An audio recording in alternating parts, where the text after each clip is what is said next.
예, 어제 이재명 대통령의 시정연설이 있었습니다. 관련해서 여야의 평가는 엇갈렸는데요. 민주당에서는 시정연설도 A급이라고 평가를 한 반면에 연설에 불참했던 국민의힘은 말잔치, 빚잔치, 표잔치라며 평가절하했습니다. 네, 이처럼 예산안을 둘러싼 여야의 강대강 대치 불가피할 것으로 보이는데요. 관련 내용 포함한 정치권 이슈들 홍익표 전 더불어민주당 원내대표, 김성태 전 국민의힘 원내대표와 함께 짚어보겠습니다. 두 분 어서 오십시오. 네, 안녕하세요. 예, 안녕하십니까. 이재명 대통령이 어제 시정연설에 나섰습니다. 어제 있었던 주요 발언을 모아봤는데요. 듣고 대담 시작하겠습니다. 상황에서도 최선의 결과를 만들기 위해 영혼까지 갈아 넣으며 총력을 다했다는 말씀을 드립니다. 박정희 대통령이 산업화의 고속도로를 깔고 김대중 대통령이 정보화의 고속도로를 낸 것처럼 이제는 인공지능 시대의 고속도로를 구축해서 도약과 성장의 새로운 미래를 열어야 합니다. 네, 먼저 두 분 모셨으니까요. 어제 있었던 시정연설에 대해서 두 분께서는 어떻게 들으셨는지 먼저 여쭤보겠습니다. 네, 어제 시정연설은 이제 대통령 취임 첫 시정연설이었습니다. 5개월 만에 이제 시정연설 하시게 된 건데요. 내년도 예산을 설명하면서 가장 중요한 것은 미래를 대비하는 예산이었다. 그리고 특히 AI 시대를 열기 위해서 관련 예산을 대폭 증액을 시켰습니다. AI 관련된 그 언급이 28번 네. 언급될 정도로 AI에 굉장히 집중을 하셨는데요. 아까 방송 화면에 나온 것처럼 박정희 대통령 시대 이제 경부고속도로, 그다음에 김대중 대통령 시절에 정보화 고속도로라면 이재명 정부에서는 AI의 고속도로를 나와서 미래를 대비하겠다는 것이 가장 인상에 깊었습니다. 여러 가지 어려운 시기, 즉 그 내란과 탄핵을 거쳐서 취임했고 인수위도 없었는 상황에서 취임한 이재명 정부가 굉장히 숨가쁘게 외교 행보, 그다음에 민생 행보를 하면서 지금까지 왔는데요. 내년도 그 한 해 살림살이에 대한 꼼꼼하게 그리고 여러 가지 부분에 대한 지적이 잘 다뤄져 있다고 생각을 합니다. AI뿐만 아니라 추가적으로 말씀드린 것 중에서는 사회적 취약계층에 대한 지원과 그다음에 안전 관련 예산 그리고 지역 균형 발전 예산을 같이 포괄하고 있는 균형 잡힌 예산이었다고 보입니다. 예, 어떻게 좀 평가를 하고 계시는지요? 홍익표 대표께서 이제 이재명 대통령의 시정연설에 대해서 뭐 집권당으로서는 저렇게 뭐 평가할 수밖에 없을 겁니다. 그렇지만 이제 국정 운영의 또 한 축이라고 하지만 제대로 대접은 받지 못하고 또 자신들의 입장은 늘 반영되지 않는 그런 야당 입장에서 볼 때는 지금 이제 초상집하고 한쪽은 잔치집 딱 그 분위기가 어제 역력했어요. 그러니까 어제 시정연설을 마친 이후에 퇴장하는 이재명 대통령의 그 모습은 상당히 그 개선장군 같았고 또 많은 민주당 의원들이 이재명 대통령 이름을 연호하면서 실질적으로 완전한 잔치집의 그런 분위기가 연출됐거든요. 반면에 이제 국민의힘 같은 경우는 초상집 분위기였죠. 건조 리본을 달고 또 검정색 양복을 입고 또 검정 넥타이를 메고 리본을 착용할 수밖에 없는 그런 암담한 상황. 그러니까 대한민국 헌정 역사상 대통령이 내년도 이제 사업 예산을 갖다가 국회에 제출하고 이 예산 심의를 잘 해달라. 정부는 이렇게 내년에 살림살이를 잘 짰습니다. 이런 거죠. 그렇기 때문에 국민들과 야당 입장에서도 대통령의 시정연설은 대단히 중요하게 받아들이고 경청해야 될 부분이에요. 그렇지만 이걸 지난 3년 전부터 대한민국 헌정 역사상 그때 또 민주당이 정말 좀 안 좋은 선례를 남긴 게 그때 민주당 그때 뭐 민주연구원 부원장 김용 연구원장 이렇게 압수수색하고 당사 압수수색한다니까 그 빌미로 전임 대통령 이제 그 국회 시정연설을 갖다가 이제 보이콧한 사례가 첫 사례가 되고 이번에 이제 국민의힘 입장에서도 또 딴 거는 몰라도 직전 원내대표를 갖다가 내란 공범 또 동조 정당으로 이렇게 규정짓는 특검의 영장 청구는 이거는 대통령의 시정연설을 앞둔 이 시점에서 과연 시정연설이라는 것은 저걸 통해 가지고 때로는 국민도 통합하고 소통의 어떤 그런 시간이 만들어지는 건데 그렇지 않다는 측면에서 야당으로서는 정말 절박한 심정으로 어제 보이콧을 한 것 같습니다. 예, 말씀하신 것처럼 뭐 시정연설뿐만 아니라 그 이후에 뭐 분위기라든가 상황을 짚어주셨으니까요. 그 시정연설장 밖에 분위기가 달랐던 부분 짚어주셨습니다. 지금 추경호 의원의 뭐 구속영장 청구에 분노한 국민의힘 입장에선 시정연설에 불참한 채 항의 시위를 벌였는데 말씀해주신 부분 영상으로 담아봤습니다. 보고 나서 대담 이어가 보겠습니다.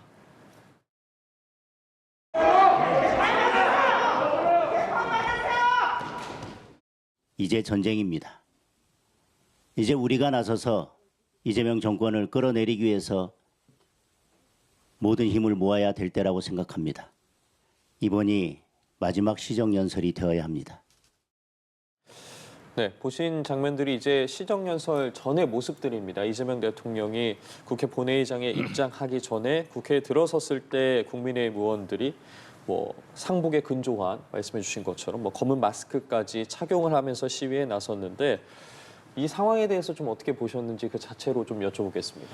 매우 그 시정연설 자체를 보이콧한 것은 잘못됐다고 생각을 해요. 전 2022년에 아까 김성태 대표님 말씀하신 것처럼 민주당도 보이콧했는데 그에 대해서 당내에서도 상당한 논란이 있었습니다. 민주당에서도요. 그래서 제가 원내대표 할 때 2023년 당시에는 정상적으로 했고 심지어 제가 뭐라고까지 했냐면 그 당시에는 대통령에 대해서 그 장내, 그러니까 의사당 내, 그 본회의장 내에서는 대통령 연설 중에 어떤 그 다른 샤우팅이라고 그러죠. 그런 그 소리를 하지 않도록까지 했기 때문에 상당히 차분하게 시정연설을 했습니다. 왜 그런 얘기를 하냐면 시정연설은 대통령이 국회에 와서 그 발언을 하시는 거지만 핵심은 국민에게 설명하는 자리입니다. 그리고 국회의원은 여야를 떠나서 국민을 대표해서 그 자리에 들어야 될 의무가 있는 것이라고 생각을 합니다. 그런 측면에서 저는 앞으로라도 그 여야가 바뀌든 어떤 상황이든 간에 시정연설에 보이콧하고 저는 저렇게 그 피켓 시위는 할 수 있다고 봐요. 저거 자체는 나쁜 것이 아니지만 저거와 별도로 본회의장에서 시정연설 듣는 건 다르다고 생각을 합니다. 아울러서 지금 특검 얘기를 하는데 특검에서 추경호 전 원내대표에 대해서 영장을 발부한 것 자체는 정부 여당하고 아무 관련이 없어요. 저것을 대통령실에서 지휘한 것도 아니고 여당과 소통해서 하는 것도 안 됩니다. 만약에 특검에서 그 영장을 발부하려고 하는 것을 대통령실에서 개입해서 막는다면 그것 자체가 위법한 행위가 됩니다. 그런 측면에서 그 추경호 전 원내대표에 대한 특검의 영장 청구를 빌미로 해서 시정연설 보이콧은 제가 보기에 부적절했다고 생각을 합니다. 거슬러 올라가면 그 당시 2020년 당시에 저희는 한 달 전에 이재명 대통령에 대한 영장을 검찰이 발부했었어요. 그리고 물론 이제 구속영장 청구가 기각됐지만 그 이후에 한 달 이후에 시정연설을 저희들은 경청을 했습니다. 그리고 1년 전을 또 거슬러 올라가면 당시 윤석열 전 대통령이 시정연설을 보이콧했어요. 본인이. 아까도 얘기했지만 그건 대통령이 국민에 대한 의무인데 그 야당이 자기에게 쓴소리를 한다는 이유로 그것을 거부한 것은 매우 잘못된 행동이었다고 생각을 합니다. 이제야말로 좀 더 초심으로 돌아가서 여야가 그리고 대통령실까지 포함해서 이제는 좀 정치를 좀 정상화시켜야 되는 거 아니냐 이런 생각이 듭니다. 우원식 국회의장 같은 경우에도 어제 이제 개의를 하면서 오늘 새 정부 첫 시정연설인데 불참하지 않는 점에 대해서 참으로 유감스럽다라고 이야기했고 이재명 대통령 같은 경우에도 첫 마디로 조금 허전하군요. 라는 말로 시작을 했습니다.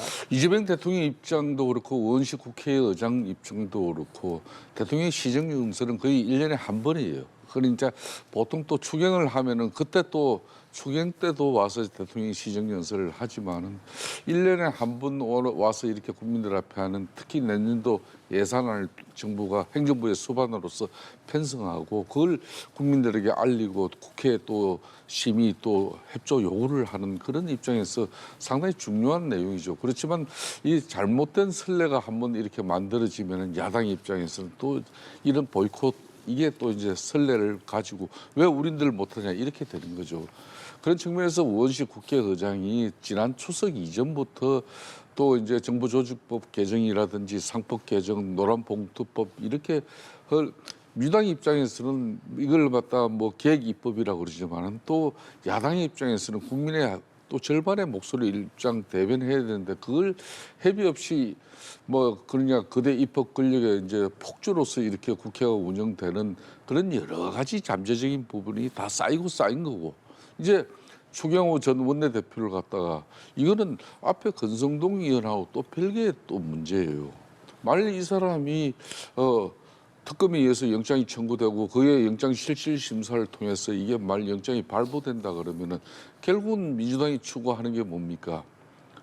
제1야당인 보수 세력의 중심인 국민의힘이 대통령에 의해서 헌재 위헌정당 해산 심판 청구 요건이 갖춰질 수 있는 그런 문제예요. 그렇기 때문에 국민의힘 입장에서는 정말 절체절명의 그런 위기 의식에 그런 마음을 담고 앞으로 이재명 대통령과 민주당 중심이 돼서 만든 이 세 가지 특검이 너무 지금 현재 거칠고 또 특검의 이 영장 청구는 특히 추경호 전 원내대표의 영장 청구는 이게 작년 심상 비상계엄에 대한 국민의힘이 집권 세력으로서 정치적 책임은 져야 될 부분이 있지만은 헌법과 법률에 의해서 위헌정당 해산 심판 청구 요건을 만들기 위한 그 수단으로 가버리는 부분에 대해서는 모든 당력을 다 모아서 지금 현재 대응할 수밖에 없는 그런 상황의 시정연설이 자리 잡았다 이런 겁니다. 알겠습니다. 이 추경호 의원 관련 내용은 잠시 뒤에 좀 나눠보겠고요. 일단은 저희가 어제 있었던 이 시정연설 또 예산 관련해서 좀 먼저 질문을 드려보겠습니다. 이 어제 시정연설 전에 그리고 후에 또 이재명 대통령의 환담 자리도 있었는데 한 가지 좀 눈에 띄었던 것은 조희대 대법원장과의 만남도 있었습니다. 오부 요인들과의 환담이 있었고 당연히 이제 조희대 대법원장도 자리를 했고요. 이 대통령이 이제 감사의 표현을 좀 짧게 나누는 모습도 이제 카메라에 포착이 됐는데 분위기 좀 어떻게 보셨습니까? 글쎄 뭐 의례적인 자리였고요. 그다음에 대통령께서 일일이 거론을 했지 않습니까? 예. 대법원장을 포함해서 헌법재판소장 등등 헌법기관 및 국가기관 주요 장들을 언급하면서 많이 덕분에 잘 그 에이펙 관련 그 예. 정상회담을 마쳤다라고 했고 그냥 조희대 대법원장이 뭐 그냥 듣고 있었고 거기에 끄떡였어요. 그런 자리이기 때문에 제가 보기엔 의례적인 덕담이었고 크게 지금 최근에 뭐 여러 가지 법원과 여당과의 불편한 관계라든지 이런 거 관계없이 대통령으로서는 국가를 대표하는 분이고 그다음에 나머지 그 참석하신 분들 역시 헌법기관의 장들이기 때문에 서로의 존중과 예우를 다한 자리 아니었나 생각을 합니다. 그 외에도 뭐 야당 대표, 그 여야 당 대표나 원내대표들이 저 자리에 함께 하는데 이제 국민의힘 관계자들은 다 빠지게 된 거죠. 예. 그래서 조국 대표하고도 인사를 나눴고 그다음에 정청래 대표하고도 덕담을 나누면서 뭐 마치 최근에 마치 명청 갈등이 있니 뭐 당 대표와 대통령실이 뭐 갈등이 있는 것처럼 하는 모습을 최소화하는데 그렇지 않다는 모습을 보이는데 주력한 것도 인상 깊었다고 생각을 합니다. 이게 환담에 대해서 뭐 전체적으로 어떻게 보셨습니까? 그러니까 저는 뭐 그림은 당연히 대통령이 행정부의 수반으로서 특히 국회에 이렇게 예산 심의 요구를 하는 그런 시정연설 자리에는 이제 오부 요원들도 원래 이렇게 참석하는 거는 오랜 이제 갈래고 의례가 된 거죠. 그래서 네.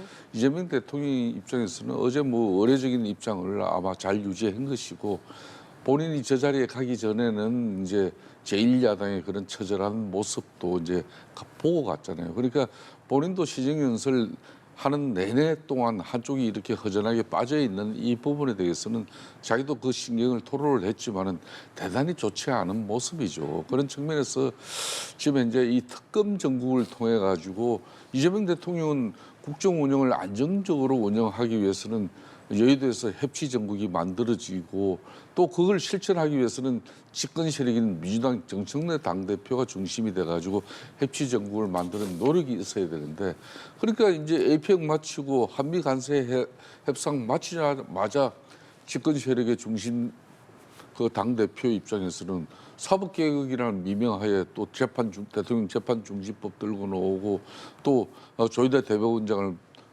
또 끌어내리려고 하는 그 시도는 연장선상으로 계속 이뤄가면서 대부분 힘을 빼고 이런 부분이 이제 계속되고 있는 이 모습에 대해서는 상당히 국민들도 안타깝게 지켜보고 있어요. 그런 측면에서 어제 조희대 대법원장도 뭐 자기가 불편한 그런 사법부의 수장으로서 신기는 있겠지만은 어떤 경우든 저런 자리에서는 내색해서는 안 되는 것이고 그래도 대한민국에 국격이 있기 때문에 어제 의례적인 행사는 뭐 자리는 뭐 잘 이루어졌다고 저는 보고 있습니다. 알겠습니다. 어쨌든 뭐 어제 여러 장면들이 있었고 또 뭐 여야가 대치하는 모습들을 보면 예산안 강대강 대치는 뭐 불가피해 보입니다. 관련해서 여야의 목소리 준비해 봤는데요. 듣고 나서 대담 이어가 보겠습니다. 국민의힘은 정쟁에만 몰두하지 말고 민생, 경제, 미래 예산 심의라는 본업에 복귀하길 강력히 촉구합니다. 일시적으로 뿌리는 그런 예산 편성 줄여야 된다고 생각합니다. 나라 전체가 빚더미에 앉게 될 것입니다. 네, 당장 이 목소리만 들어보더라도 사실 12월 2일이 어쨌든 예산안 처리 시한이지 않습니까? 이 시기 되면 저희가 항상 하는 이야기가 이번에는 그 시한을 지킬 수 있을까라는 부분인데 분위기만 봐서는 요원해 보이는데 두 분께서는 이번 예산안에서 여야가 가장 깊이 대치하는 부분이랄까요? 좀 따져보게 될 부분 어떤 지점이라고 생각하십니까? 글쎄 뭐 그 세부적인 전략은 이제 나중에 확인이 될 텐데 아마 전체 규모 갖고 먼저 논란이 좀 있을 것 같아요. 예. 전년 대비해서 8.1% 늘어났기 때문에 지금 안팎에서 평가는 확장적 재정이다. 그러니까 저 전년 대비 예산이 많이 늘었다 이런 거거든요. 아마 여기서 여야 입장이 좀 갈릴 것 같습니다. 여당 입장에서는 경기가 어렵고 정부가 마중물 역할을 해야 되기 때문에 재정에 그 적극적인 역할을 하기 위해서는 확장적 재정이 불가피하다. 이게 이제 여당의 입장인 거고요. 야당 같은 경우에 아마도 국가 부채를 얘기를 하는 것 같습니다. 채무 건전성이라든지 이런 그 등등의 문제를 갖고 국가 재정 그 증가를 좀 줄이려고 하는 그런 입장을 갖고 있기 때문에 이 문제를 아마 내내 한 달 내내 아마 예결위에서 논란이 될 것으로 생각을 합니다. 그 외에도 이제 기본적으로 예컨대 그 중산층, 그 저소득층, 사회적 취약계층에 대한 지원 대책이 있어요. 이런 부분에 대해서 아마 야당에서는 현금성 살포나 이런 등등 얘기를 할 거고 여당은 뭐 어려운 사람들에 대한 직접적 지원이 불가피하다 이런 논란이 계속 벌어지기 때문에 저는 뭐 그 한 달 내내 그 상임위나 예결위에서 논란이 있었겠지만 이번 같은 경우에는 법적 기일을 아마 지킬 가능성이 높다고 생각을 합니다. 왜냐하면 예결위 위원장 자체도 민주당이고 민주당이 과반수 의석을 차지하고 있기 때문에 현재로 봐서는 아마 그 여당의 흐름대로 간다면 당초 그 법정 기일인 12월 2일을 충분히 지킬 수 있지 않을까 예상을 하고 있습니다. 다만 그 과정에서 좀 더 모양 좋게 여야가 합의해서 예산안을 처리했으면 하는 바람입니다. 그러니까 이제 이번 사실상 이제 이재명 정부의 2026년도 이렇게 살림살이 같은 경우는 대한민국 헌정력 사상 가장 큰 규모이면서도 2025년도 비교해서도 엄청난 그러니까 확장 재정 예산이거든요.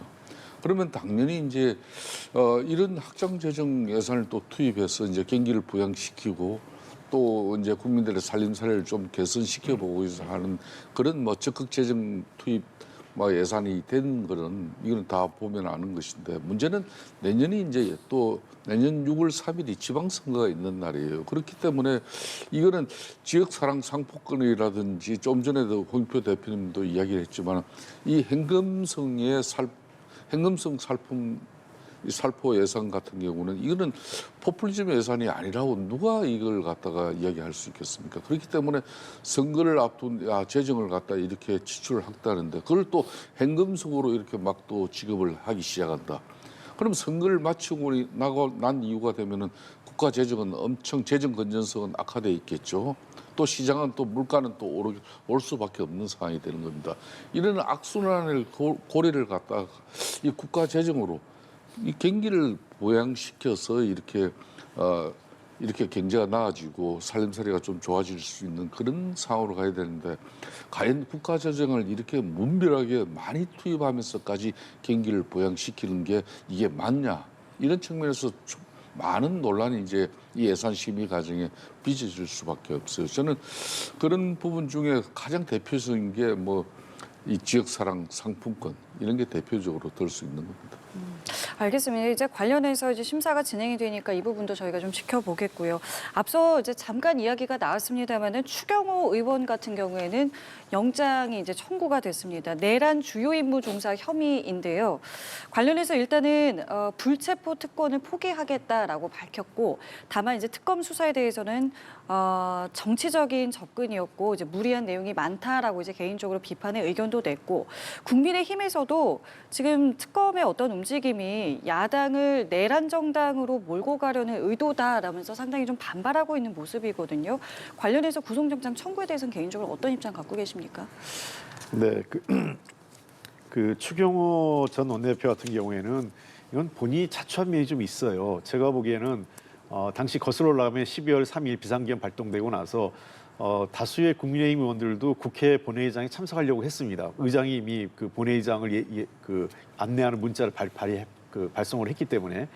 근데 당시 의원총회를 계속 혼란스럽게 국회 청사 밖에 있는 당사와 그다음에 그 본회의장 주변하고를 번갈아 가면서 여러 차례 하면서 의원들이 갈팡질팡했었고, 더 결정적인 것은 어쨌든 본인이 본회의장 바로 옆에 있는 자기 원내대표 사무실에 있으면서 표결에 참석을 하지 않았어요. 그러니까 이 과반 의석의 의원들이 참석해서 부결시키면 그 비상계엄을 해제할 수 있음에도 불구하고 본인을 포함한 한 열댓 명 이상의 의원들이 원내대표실에 있으면서 불참했다는 것은 도저히 동의하기 어려운 부분이 있습니다. 그래서 이 부분이 의도적으로 그 표결 성립을 방해하려고 했던 건지 아니면 의도하지 않은 건지에 대한 검찰 수사가 지금 특검 수사가 이루어졌던 거였고요. 그거에 대해서 특검이 일정 정도 혐의가 있다고 판단해서 영장을 청구했습니다. 저는 추경호 전 원내대표 입장에서는 불체포 특검 포기는 명분과 실리가 없기 때문에 그렇습니다. 왜냐하면 본인들이 국민의힘 의원들은 불체포 특권 포기하겠다고 이미 선언을 했죠. 그리고 설사 불체포 특권을 유지하려고 한다 하더라도 민주당 의석만으로도 가결이 가능한 상태입니다. 그런 측면에서 어차피 불체포 특권을 유지하기는 어려운 상황이고, 나가서 조사를 받는데 법원에 의해서 영장이 발부될지 안 될지 여부는 거기서 판가름 날 거로 생각하고, 이 문제는 특검과 사법부에 의한 법적 절차이기 때문에 더 이상 이것을 갖고 자꾸 정쟁을 할 필요는 없지 않나 생각을 합니다. 예, 의견 들어보겠습니다.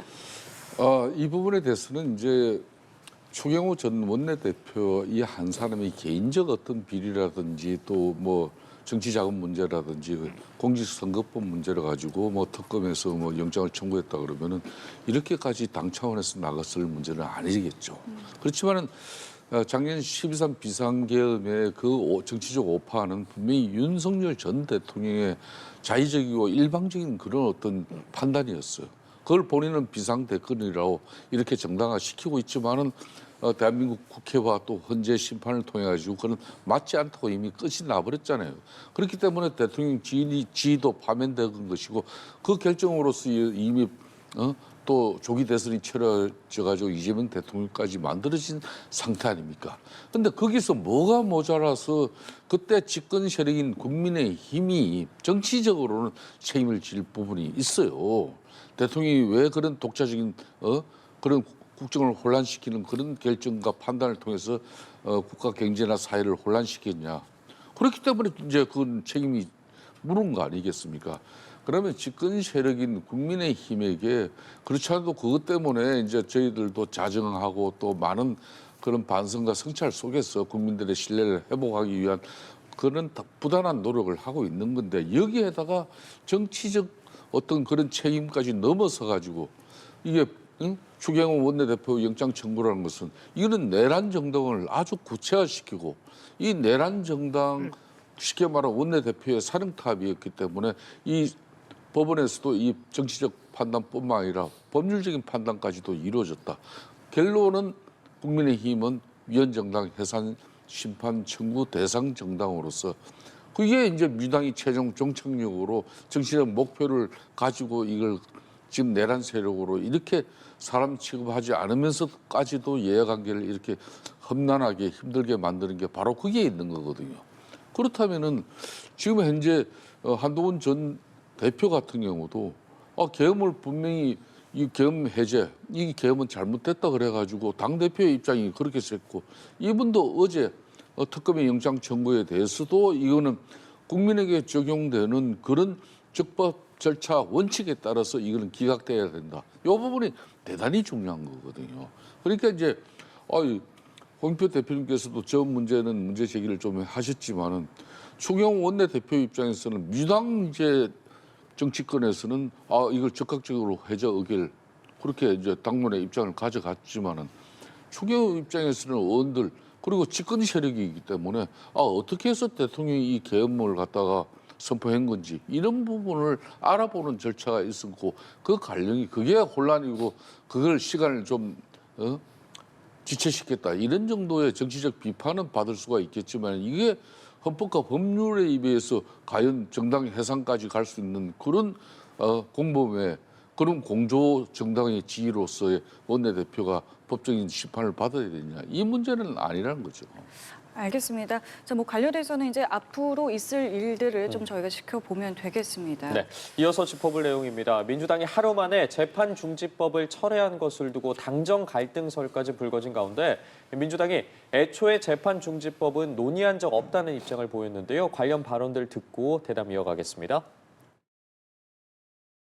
사실 에이펙 성과를 홍보하는 게 이제 당의 기조였는데 네네네. 이 당의 기조에 엇박자가 나는 메시지 혼선이 좀 생길 수 있다 이런 취지에서 이재명 대통령이 자신의 재판 중지를 여당과 상의했다면 그야말로 무법자 1인이 헌정을 흔드는 블랙 코미디입니다.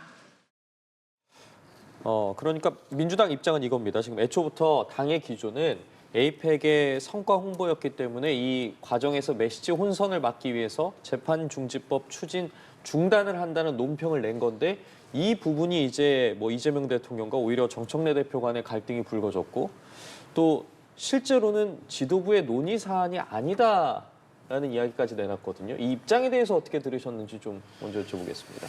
글쎄요, 문진석 원내 수석부 대표가 약간 좀 상황을 좀 수습하려고 좀 애쓰는 것 같긴 합니다. 근데 이제 문제가 되는 거는 그 전날 수석 대변인이 그 입장을 정식으로 얘기했고 당 대표도 언급을 했던 부분 때문에 논란이 됐고 당에서는 이제 그 비서실장이 또 나와가지고 그 다음 날 이것은 대통령을 정쟁에 끌어들이지 말라고 하면서 논란이 분출됐는데요.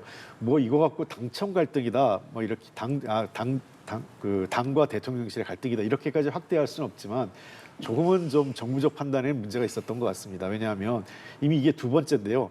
이 법은 현재 더 어떻게 할 게 아니라 지금 본회의에 계류돼 있는 상태입니다. 본회의 그때 이미 6월 달에 간 거를 그 당시에도 대통령실에서 처리할 이유가 없다라고 해서 이게 보류돼 있는 상태인데 왜 그러냐면 실제 지금 법원의 그 이후에 대법원이나 각급 법원의 입장은 사실상 모든 재판을 거의 중단시켰어요. 대통령과 관련돼서는. 그러니까 이 법은 이미 실익이 없다는 걸 보는 것 같습니다. 헌법 제84조에서 소추의 중단은 수사 기소는 물론이고 현재 진행되고 있는 모든 재판까지 중지하는 것으로 사실상 해석되고 있기 때문에 굳이 일어나지도 않을 일을 갖고 대비해서 재판중지법을 처리할 이유도 없고 두 번째 지금 국면에서는 대통령의 에이펙 외교 이후 그다음에 예산안 등등이 나오면서 시정연설을 앞두고 뭔가 대통령이 국민과 소통하고 정부가 하는 일을 좀 알리고 싶어하는 상황인데 또 다른 논란으로 마치 대통령이 범죄가 있어서 그걸 회피하려고 하는 듯한 모습을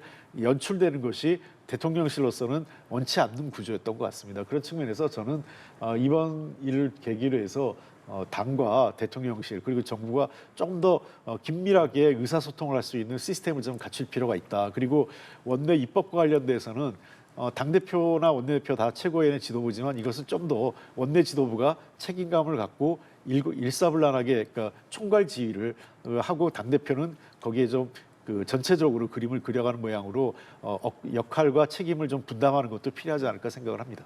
지금 관련해서 국민의힘에서는 지금 이재명 대통령의 재판 중지를 뭐 여당과 상의를 했다면 그것 자체가 이제 입법 쿠데타라는 입장이지 않겠습니까? 그렇습니다. 이게 이제 행식은 사법개혁이라는 그 미명하에 원래 5대 개혁안을 준비했다가 지금 7대 개혁안으로 갑자기 늘린 거거든요. 그 늘린 것 중에 하나가 재판중지법이에요. 대한민국은 민주공화국이고 민주공화정이라고 이렇게 정치가 이제 운영이 되고 있는 건데 이게 공화정의 핵심이라는 것은 이게 공공의 이익을 위해서 일하는 걸 말하는 거예요. 그런데 이제 이 과도한 입법 권력이 상권 권력을 훼손시키는 것도 모자라 가지고 아예 사법개혁이라는 미명하에 그냥 사법부의 정치적 독립마저도 훼손시키는 그 행위가 바로 재판중지법입니다. 저는 그런 측면에서도 지금 이제 집권 세력들 민주당뿐만 아니라 대통령실에서도 이거는 문제가 있다. 그렇게 해서 지난 5월 말에 이걸 법사위까지 자신들이 직접 이 법안을 발의해가지고 통과까지 시켜놓고 본회의 지금 대기 법안입니다. 이 법안을. 그래서 그때도 이재명 대통령이 이걸 중지시킨 거예요. 그러면은 그때 상황이나 지금 상황이나 아무런 변화가 없어요. 다만 이번 국정감사 기간에 김대웅 고등법원장이 야당 의원들이 이재명 대통령 재판 재개할 수 있는 것이냐 물었을 때 원칙적으로 그러니까 아주 기초적으로 원론적인 입장을 답변한 건데 그것 때문에 재판 중지법 만들어야 되겠다 이렇게 나온 거거든요.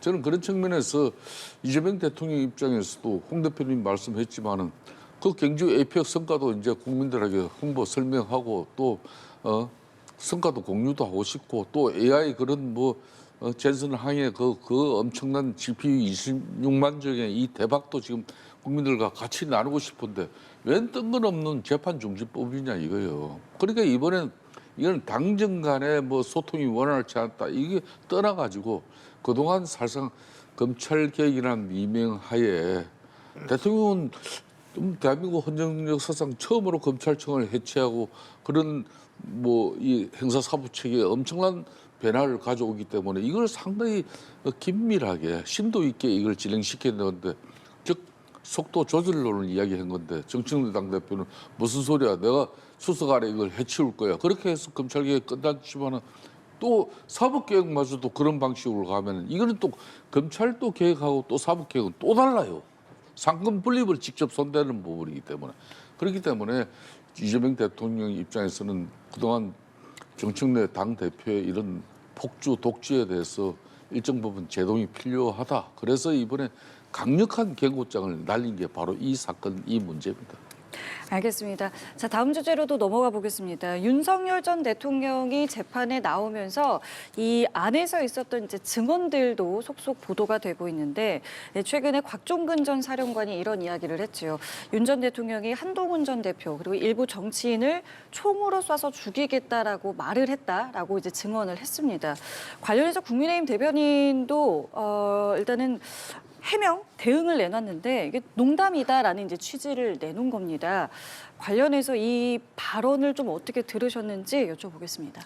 우선은 처음에 그 윤석열 대통령이 본인이 법정에서 한 진술이지만 그런 부적절한 술자리 자체가 있었다는 게 저는 잘못됐다고 생각합니다. 원천적으로요.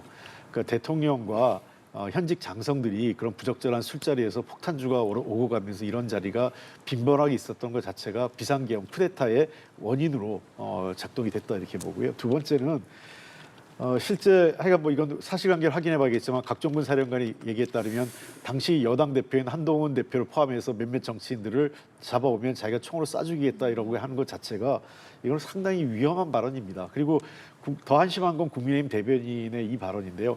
친구끼리 농담할 수 있다. 친구끼리 농담일 때는 총을 가질 수 없는 일반인들이 저 친구 어떻게 내가 쏴주기 싶어 화가 나서 그렇게 얘기할 수 있어요. 근데 그건 일반인들이 총을 가질 수 없는 사람 그리고 그럴 만한 권력을 가지고 있지 않은 사람이 할 때 농담이 되지만 실제 총으로 쏴 죽일 수 있을 만큼의 권력을 가진 사람이 그리고 이후에 그러한 행동을 했던 사람이 한 말이기 때문에 이것을 농담으로 치부하는 것은 이게 얼마나 지금 국민의힘이 윤석열 대통령의 그 비상계엄과 쿠데타 내란으로 이어진 상황에 대해서 안이한 인식 그리고 국민의 시각과 동떨어져 있는 판단 그리고 여전히 윤어게인 윤석열 대통령을 감싸려고 하는 이런 잘못된 행태를 보이면서 아까 김성태 대표님도 말씀하신 거지만 저는 민주당의 공세가 문제가 아니라 국민의힘의 이러한 태도 자체가 자꾸 내란 정당으로 스스로를 옥죄고 있는 건 아니냐 이렇게 생각을 합니다. 예.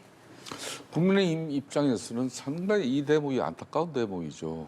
이제 윤석열 전 대통령 입장에서는 비상대권으로 작년 비상계엄을 선포할 수밖에 없었다는 그 정당 당위성을 갖다 이제 재판정에서 자기는 이제 재판 결과로서 만들어내고 싶어하는 그런 간절한 심정은 있다 하더라도 이런 경우가 대로주고 말로 받는 지금 행국이 돼버렸어요. 그러니까 이제 비록 곽종근 특전사 사령관이 그날 이제 좀 술을 많이 했다.